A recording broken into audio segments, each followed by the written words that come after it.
வணக்கம் நண்பர்களே. கடலூர் மாவட்டம் திட்டக்குடி அருகே இருக்கிறது நிதிநத்தம் கிராமம். இந்த கிராமத்தை சேர்ந்த இறந்து போன சுந்தரவடிவேல் என்பவருடைய மனைவி பெயர் தான் சந்திரா.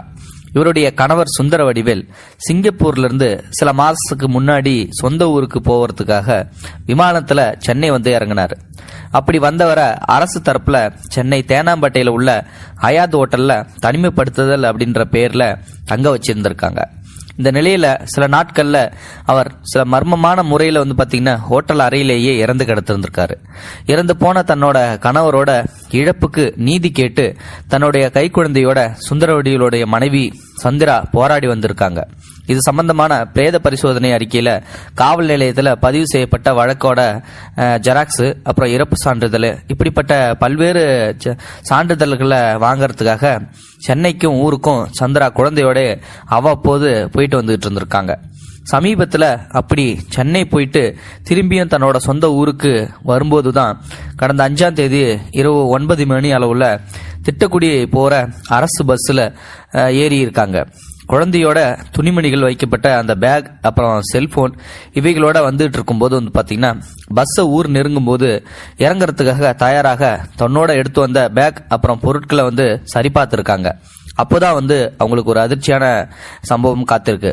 அவங்க பேக்ல இருந்த செல்போனும் பணம் 2300 ரூபாயையும் காணல. இதனால பதறி போய் கதறி அந்த இடத்திலே அழுதுருக்காங்க சந்திரா. அதை கண்ட பஸ் கண்டக்டரான சையத் தஸ்தகீர் ஷாஜகான் அப்படின்றவரு கிட்ட வந்து, என்னம்மா ஏன் அழுதுகிட்டு இருக்க, என்ன நடந்துச்சு அப்படின்னு சொல்லிட்டு வந்து கேட்டாரு. உடனே தன்னோட செல்போனையும் பணத்தையும் யாரையோ எடுத்துட்டு போயிட்டாங்க அப்படின்னு சொல்லிட்டு கூறி அழுதுள்ளாங்க. அப்போதான் வந்து பாத்தீங்கன்னா சந்திரா உட்கார்ந்திருந்த அந்த சீட்டுக்கு பின்னாடி ஒரு இளைஞன் ஒருத்தன் உட்கார்ந்துருக்கான். அவன் மேலதான் சந்தேகமா இருக்குது அப்படின்னு சொல்லிட்டு அந்த கண்டக்டர் சொல்றாரு. அவன் சென்னையில வந்து பஸ் ஏறினான். ஆனா அரசூர் என்னோட சொந்த ஊர்னு சொல்லி அவன் அரசூருக்கு தான் டிக்கெட் எடுத்தான். ஆனா என்னன்னு சொல்லிட்டு வந்து தெரியல, திடீர்னு அவன் மேல்மருவத்தூர்லயே இறங்கிக்கிட்டான். அவன் இறங்க போனப்போ, நீ டிக்கெட் எடுத்தது அரசூருக்கு, ஏன் இங்கே மருவத்தூர்ல இறங்குற, மேல்மருவத்தூர்ல இறங்குற அப்படின்னு சொல்லிட்டு வந்து கேட்டப்போ, அவன் வந்து உறவினரோட வீட்டுக்கு நான் வந்து போறேன், மறுநாள் வந்து நான் ஊருக்கு போய்க்கிறேன் அப்படின்னு சொல்லிட்டு வந்து சொன்னான். இப்போ எனக்கு அவன் மேலதான் சந்தேகமா இருக்குது. அவனை தேடி கண்டுபிடிச்சு எப்படியாவது வந்து அவன்கிட்ட இருந்த பணத்தை மீட்டரணும் அப்படின்னு சொல்லிட்டு அந்த கண்டக்டர் சொல்லிருக்காரு. அதுக்கப்புறம் வந்து பாத்தீங்கன்னா தன்னோட கணவர் சிங்கப்பூர்ல இருந்து வந்து ஹயாத் ஹோட்டல்ல மர்மமான முறையில இருந்த போது சம்பவத்தை கூறி அழுதாங்க சந்திரா. என் கணவர் வந்து அந்த செல்போன்ல உயிரோடு இருக்கும்போது பேசின வார்த்தைகள், வீடியோ எல்லாம் காட்சியா பதிவாயிருக்குது. அதுதான் வந்து வச்சிருக்கேன். அவரோட புகைப்படங்களும் அதில் தான் இருக்குது. அவரோட ஞாபகார்த்தமா அதை நான் பத்திரமா பாதுகாத்துட்டு வந்தேன். அப்படிப்பட்ட செல்போனை நான் இப்ப பறி கொடுத்தது ரொம்ப வேதனையா இருக்குது. பணம் 2500 ரூபாய் எனக்கு போனா கூட பரவாயில்ல, எனக்கு என் செல்போன் மட்டும் கிடைச்சா கூட போதும்.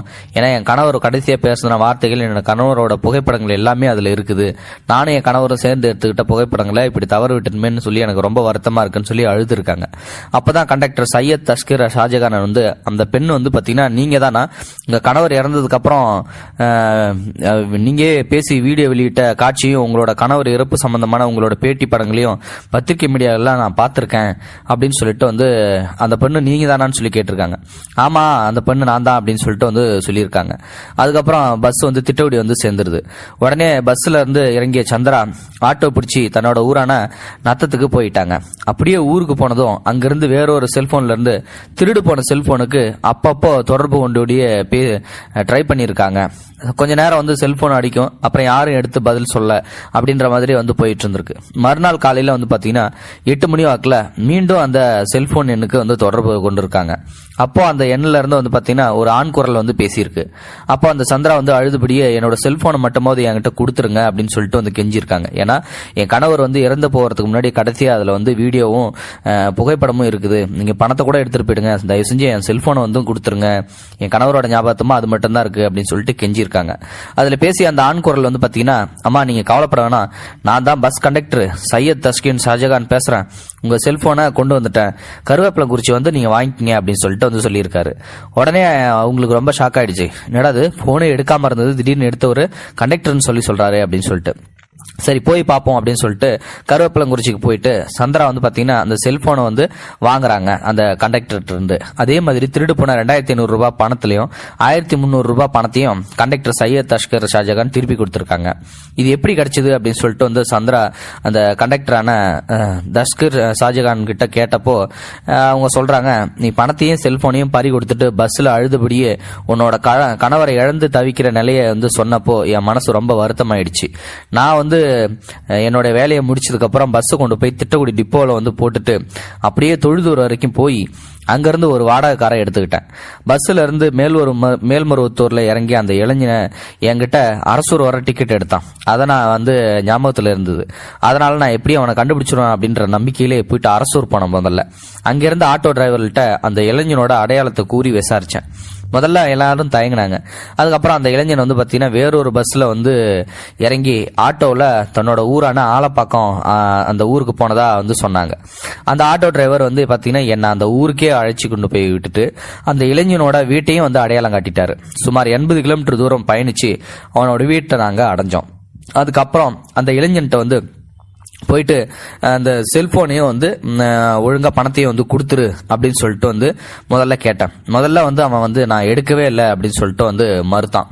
நான் வந்து போலீஸ்ல வந்து புகார் கொடுக்க போறேன் அப்படின்னு சொல்லிட்டு ரொம்ப மிரட்டினதுக்கு அப்புறம் செல்போனையும் 1300 ரூபாய் பணத்தையும் வந்து கொடுத்தான். 2500 ரூபாயில 1200 ரூபாய் நான் செலவு பண்ணிட்டேன், மீதி இதான் காசு, இதாங்க செல்போனு அப்படின்னு சொல்லிட்டு போலீஸ் சொன்ன உடனே பயந்து கொண்டு போயிட்டு மறுபடியும் வந்து கொடுத்துட்றான். மீதி 1200 ரூபாய் வந்து செலவழிச்சிட்டு தான் வந்து சொன்னா பாத்தீங்களா, இதோ உங்களோட செல்போனும் அப்படின்னு சொல்லிட்டு என்கிட்ட வந்து திருப்பி கொடுத்ததுக்கு அப்புறம் தான் எனக்கு கொஞ்சம் மனசு நிம்மதியாச்சு. அந்த பொண்ணோட செல்போன் கிடைச்சிச்சு, பணம் கிடைச்சிச்சு அப்படின்னு சொல்லிட்டு. இது குறித்து கண்டக்டர் சையத் வந்து என்ன சொல்றாரு அப்படின்னா, நம்மளோட பேருந்த வர நபர்களுக்கு நாம் தான் சார் அக்கறையா எடுத்துக்கணும். அப்போதான் வந்து அவங்களுக்கும் நம்ம பாதுகாப்பான நடத்துனர் அப்படின்ற ஒரு எண்ணம் வந்து வரும். அதே மாதிரி ஓட்டுநரும் நடந்து கொள்ளணும் அப்படின்ற ஒரு நிம்மதி கிடைக்கும். இதெல்லாம் விட அந்த பெண்ணோட உடைமைகளை கண்டுபிடித்து கொடுக்க எனக்கு நிம்மதியாக இருந்துச்சு, மன நிறைவா இருந்துச்சு சார் அப்படின்னு சொல்லிட்டு வந்து சொல்றாரு. உடனே வந்து அந்த பொண்ணுகிட்ட வந்து கேட்கறாங்க அடுத்து. அதுக்கப்புறம் முன்பின் தெரியாத அந்த கண்டக்டர் சையத் தஷ்கர் ஷாஜகான் சகோதரர் மனப்பான்மையை எண்ணி கண்ணீர் விட்டு அழுதுள்ளாரு. என்னோட உற்றார் உறவினர்கள் கூட எனக்கு வந்து கணவர் இறப்புக்கு அப்புறம் உதவி வந்து செய்ய யாருமே இல்லை, உபத்திரம் தான் வந்து செஞ்சாங்க. ஆனா நல்ல உள்ளம் கொண்ட அந்த கண்டக்டர் எனக்காக வாடகை காரை எடுத்துட்டு கொண்டு போய் அவனை துரத்திட்டு போய் அவனை பிடிச்சு அவங்ககிட்ட இருந்த பணத்தையும் செல்போனையும் பிடிச்சு கொண்டு வந்து கொடுத்துருக்காரு. எனக்கு உண்மையிலுமே இது நெகிழ்ச்சியா தான் இருக்குது. எனக்கு என்ன சொல்றதுன்னே வந்து தெரியல, எனக்கு வந்து சொல்ல வார்த்தையே வரல அப்படின்னு சொல்லிட்டு சொல்றாங்க. கண்ணீருள்ள வந்து தத்தளிக்கிறாங்க. அவரோட நல்ல குணத்துக்கும் நல்ல செயலுக்கும் நிச்சயமா வந்து அவர் நல்லபடியா வாழ்க்கையில இருக்கணும் அப்படின்னு சொல்லிட்டு அந்த நீதி கேட்டு வந்துட்டு இருக்கிற அந்த அபலை பெண் சந்திரா வந்து சொல்றாங்க. உண்மையிலுமே சையத் தஷ்கர் ஷாஜகான் வந்து ஒரு மிகப்பெரிய செயலை செஞ்சிருக்கான்னு தான் சொல்லலாம். ஏன்னா பக்கத்துல இருந்தா வந்து ஓடி போய் பிடிச்சிட்டு வர்றது வேற. ஆனா மேல்மருவத்தூர்ல இறங்கின அந்த பையனை அரசூர் வரைக்கும் போய் வாடகைக்கார எடுத்துட்டு போய் பிடிச்சிட்டு வராருன்னா உண்மையிலுமே இந்த செயல் வந்து பாராட்டக்கூடியது. இதை பத்தி நீங்க என்ன நினைக்கிறீங்க அப்படின்றத மறக்காம கமெண்ட் பாக்ஸ்ல சொல்லுங்க. முடிந்த அளவுக்கு இந்த வீடியோ மற்றவங்களுக்கு ஷேர் பண்ணுங்க. கூடவே சேனலையும் சப்ஸ்கிரைப் பண்ணுங்க. தேங்க்யூ ஃபார் வாட்சிங்.